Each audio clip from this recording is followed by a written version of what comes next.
Assalamualaikum warahmatullahi wabarakatuh. Salah. Salah. Karena di dalam rumah saya mau buka masker saya ini supaya gampang. Selamat siang, Bapak sekalian, para peserta penyuluhan untuk penyuluh ini. Untuk pertama kalinya, saya ingin memperkenalkan diri saya. Nama saya Sigit Pramono. Saya sekarang menjadi Ketua Umum Gerakan Pakai Masker ini. Saya ingin berikan pengantar untuk diskusi kita ke depan yang akan disampaikan oleh para penyuluh-penyuluh hebat. Mereka nanti yang akan lebih banyak memberikan penyuluhannya. Saya akan mulai dengan memperkenalkan gerakan pakai masker ini.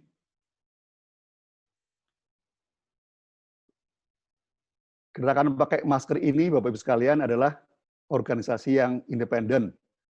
Kita ini adalah gerakan yang murni dari masyarakat, oleh masyarakat, dan untuk masyarakat. Gerakan ini gerakan yang terbuka, siapapun dengan latar belakang apapun boleh bergabung. Dan gerakan pakai masker ini adalah gerakan yang nirlaba. Jadi kami bukan perusahaan, ya, kami perkumpulan dari orang-orang yang ingin berbuat baik. Kami tidak mencari keuntungan. Ya. Dan gerakan ini juga adalah gerakan yang non-partisan. Kami tidak berpolitik dan tidak terafiliasi dengan partai politik apapun. Ya. Ini supaya dari awal Bapak Ibu sekalian mengetahui gerakan kami, sehingga nanti kita bisa terus bekerja sama untuk melakukan banyak hal, karena memang masih nanti akan banyak sekali yang harus kita kerjakan secara bersama-sama. Gerakan ini didirikan oleh banyak anak bangsa dari berbagai latar belakang. Antaranya saya akan sebut aja, meskipun ini sudah ditayangkan, ya, ada Bapak Agus Martowardoyo, beliau pernah menjadi Gubernur Bank Indonesia, pernah menjadi Menteri Keuangan. Dan ada juga ya Haji Mustafa Bisri, Gusmus, ada Ustadz kita yang asli Betawi, Ustadz Yusuf Mansur, ada juga Romo Muji Sutrisno, ada Pak Gunawan Muhammad, ada Pak Hadi Harsono, ada Pak Rosan ini Ketua Kadin, ada Pak Haryadi, ini Ketua PHRI, ada Mbak Yeni Wahid, dan banyak sekali tokoh-tokoh. Visi gerakan pakai masker adalah untuk membantu masyarakat Indonesia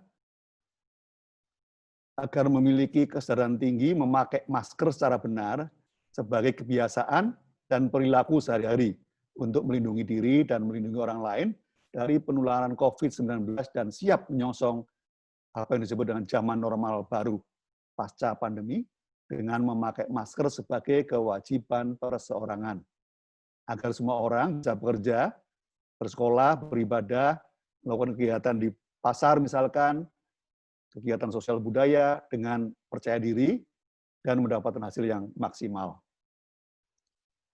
Mengapa pakai masker? Kita harus tahu alasannya.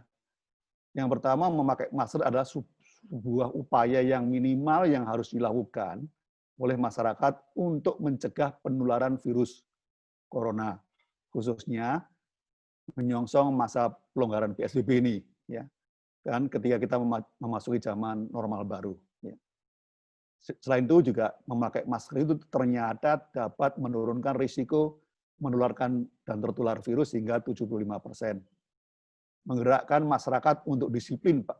Ini ternyata jauh lebih murah seharusnya daripada PSBB kemarin misalkan. Ya. Waktu PSBB kita harus tinggal di rumah, banyak yang kehilangan pendapatan karena tinggal di rumah. Tapi sekarang kita boleh keluar rumah asal pakai masker.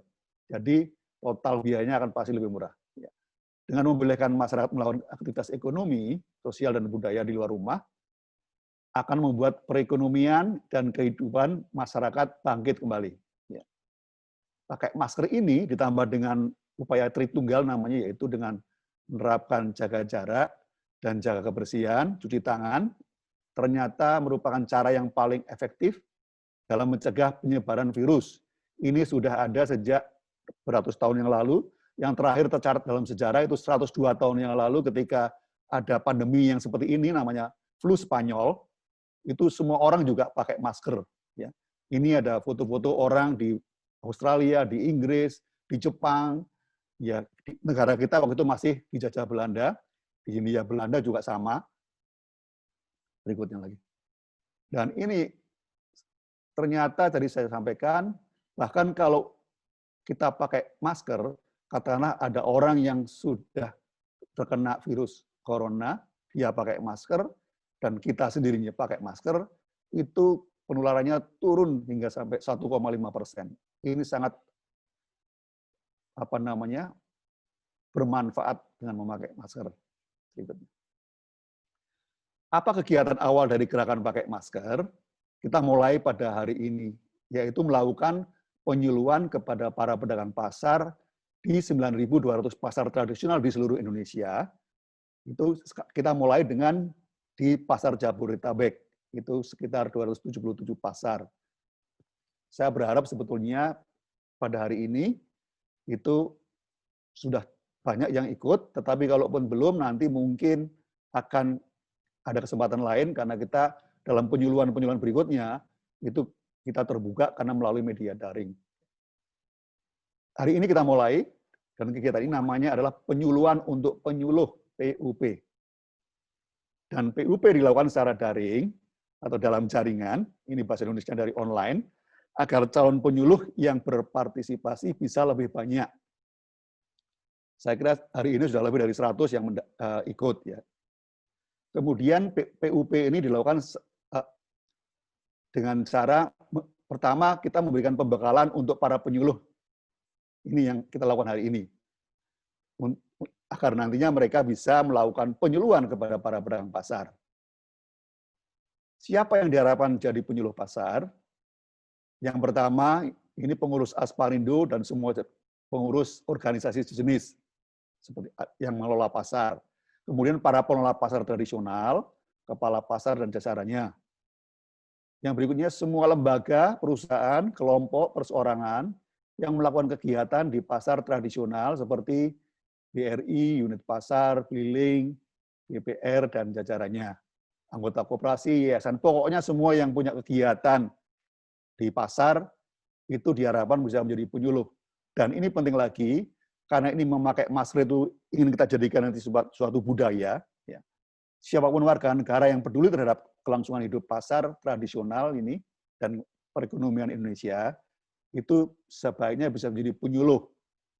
Di negara yang berhasil kemarin mengatasi itu, bahkan anak-anak kecil itu berani mengingatkan orang-orang tua untuk memakai masker, ya, sehingga orang-orang tua ini jadi malu kalau nggak pakai masker. Nah, kita nanti juga akan begitu. Kita akan coba untuk menggerakkan anak-anak supaya bisa mengingatkan ibunya, bapaknya, pamannya, eyangnya, dan sebagainya, kakeknya. Ya. Nah, apa sih yang diharapkan dari kegiatan pembekalan penyuluh pasar hari ini? Yang pertama, setelah mengikuti penyuluhan untuk penyuluh, seorang penyuluh pasar harus mampu meyakinkan para pedagang pasar di kawasannya bahwa memakai masker itu sehat, karena dapat melindungi para pembeli atau pelanggan, dan juga melindungi para pedagang pasar itu sendiri dari penularan virus maut corona. Nah, ini sehat, memakai masker sehat. Yang kedua, penyuluh pasar nantinya juga harus mampu meyakinkan para pedagang pasar di lingkungannya bahwa memakai masker itu cerdas, karena menguntungkan para pedagang itu sendiri. Tidak memakai masker itu bisa merugikan. Pakai masker sama dengan untung, tidak pakai masker sama dengan rugi. Pembeli zaman sekarang juga makin cerdas, mereka juga sudah mulai memilih pedagang yang pakai masker untuk melindungi barang yang dibeli maupun untuk melindungi para pembeli itu sendiri. Ya. Berikutnya lagi, setelah mengikuti penyuluhan untuk penyuluh ini, seorang penyuluh pasar diharapkan dan harus mampu meyakinkan para pedagang pasar di lingkungannya bahwa memakai masker itu wajib, karena ini peraturan pemerintah. Dan ini juga peraturan dari pengelola pasar. Tidak memakai masker, itu sekarang bisa didenda. Dan yang paling berat adalah kalau Bapak Ibu nanti tidak bisa memakai masker dan diusir dan tidak boleh berdagang di pasar. Nah, setelah mengikuti PUP ini, seorang penyuluh pasar harus mampu meyakinkan para pedagang pasar di lingkungannya bahwa Jika para pedagang tidak disiplin, pakai masker, dan kemudian banyak pedagang yang tertular virus corona, akibatnya pasar bisa ditutup oleh pemerintah. Dan jika ini yang terjadi, yang rugi siapa? Adalah para pedagang sendiri. Ini contohnya pasar-pasar yang pernah ditutup, paling tidak 3 hari ditutup sementara. Pasar Lontar, Pasar Gondang Dia, Pasar Petojo, Serdang, Rawasari, Tomang, dan seterusnya. Ada Lenteng Agung, Kelapa Gading, Kramat Jati. Sekali lagi, siapa yang rugi kalau pasar ditutup? Pasti kita-kita juga pedagang. Ya. Nah, hari ini kita akan mendapatkan penyuluhan dari yang pertama Dr. Pandu Riono. Ini beliau adalah ahli epidemiologi dari UI. Ya. Beliau langsung turun sendiri. Ini Pak Pandu Riono ini udah sering sekali muncul di TV bicara mengenai wabah virus corona ini. Ya, sehingga beliau mendapat julukan sebagai juru wabah di lingkungan kita. Kemudian ada Dr. Sugeng Ibrahim, ini beliau spesialis biomedik. Beliau posisinya sekarang di Semarang, tapi dengan keajaiban teknologi ini beliau bisa memberikan penyuluhan juga. Ya. Kemudian Dr. Grace Hananta, ini dokter cantik kita, sebetulnya juga dibantu oleh Dr. Nenden Sobarnat. Tapi apakah Dr. Nenden siap? Saya kurang tahu, nanti panitia akan menghubungi. Ada Pak Jito Karsilo, ada Pak Adioso Sunaryo. Ini tim penyuluh kita hari ini. Ya. Nah, sebagai penutup, Ibu Bapak sekalian, atas nama Gerakan Pakai Masker, saya ingin mengucapkan terima kasih sebesar-besarnya kepada Direksi Bank Rakyat Indonesia dan seluruh jajarannya, juga kepada Ketua Umum Asparindo, Mas Joko Stianto, yang juga menjadi Wakil Ketua Umum Gerakan Pakai Masker, dan seluruh jajarannya. Terima kasih kepada seluruh pengelola pasar se-Jabodetabek yang sudah menggerakkan anggota-anggotanya untuk mengikuti penyuluhan ini. Terima kasih kepada seluruh peserta, dan saya juga ingin mengucapkan terima kasih kepada seluruh penyuluh dan semua sahabat-sahabat saya di Gerakan Pakai Masker, karena mereka sudah meluangkan waktunya, tenaganya, pikirannya, tanpa dibayar untuk melakukan kegiatan Gerakan Pakai Masker ini. Selamat mengikuti pembekalan untuk penyuluh pasar. Apabila ada kekurangannya, mohon dimaafkan. Terima kasih sekali lagi.